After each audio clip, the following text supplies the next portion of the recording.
first time ever, I'd like to let Macintosh speak for itself. Hello, I'm Macintosh. It sure is great to get out of that bag. We think a lot of them are going to get into the home, but we like to say they're going to get there through the garage door. People are going to bring them home over the weekend to work on something. Sunday morning, they're not going to be able to get their kids away from them, and maybe someday they'll even buy a second one to leave at home.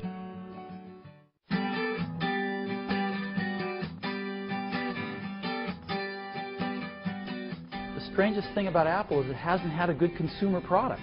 Here's one of the best consumer brands in the world, and they haven't had a compelling product under $2,000. And the one we introduced today, the iMac, is incredibly sweet. So I think it's going to make a big difference. This $1,299 product is faster than the fastest Pentium 2 you can buy. You can go out and buy a 400 megahertz Pentium 2 and this thing smokes it. And so it's amazing. And the market's never had a consumer product this powerful and this cool looking.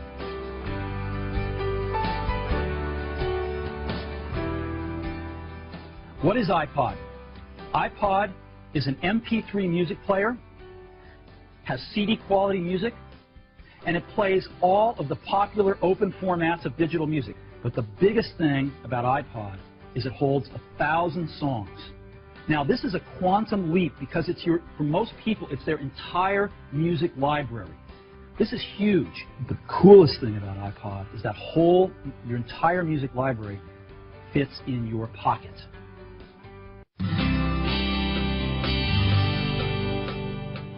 I've got a pocket right here.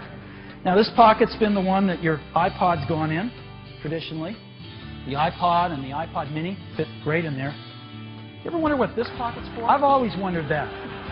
Well, now we know, because this is the new iPod mini.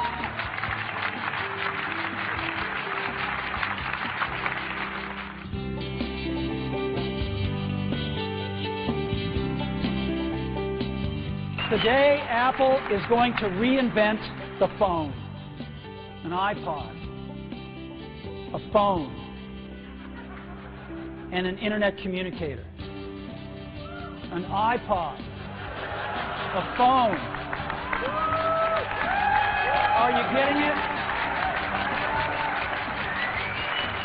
These are not three separate devices. This is one device. And we are calling it iPhone.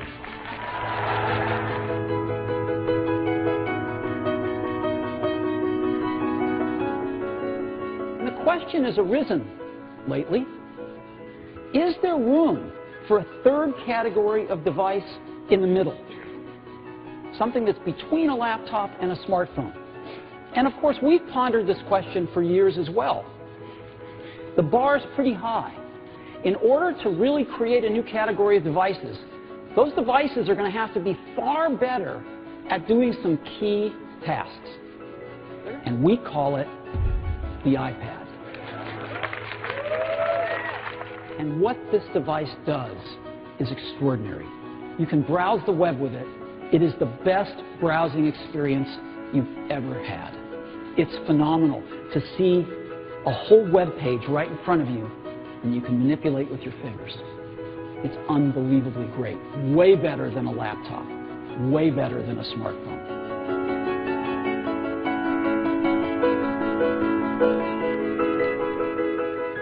For 2010, we're going to take the biggest leap since the original iPhone. And so today we're introducing iPhone 4. The fourth generation iPhone. Stop me if you've already seen this. Believe me, you ain't seen it. You've got to see this thing in person. It is one of the most beautiful designs you've ever seen. Hey, Johnny.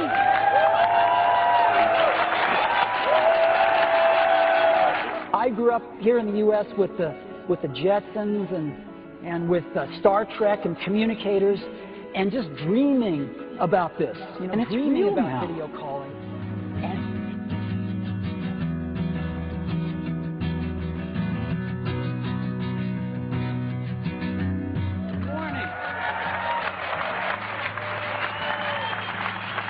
coming. Thank you.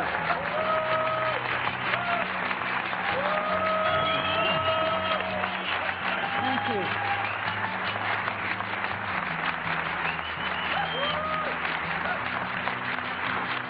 you. We're going to introduce today iPad 2, the second generation iPad. It is an all-new design. It is not a tweaked design. It's not got marginal improvements. It's a completely new design. And the first thing is, it's dramatically faster. One of the most startling things about the iPad 2 is it is dramatically thinner. Not a little bit thinner, a third thinner. And that is iPad 2.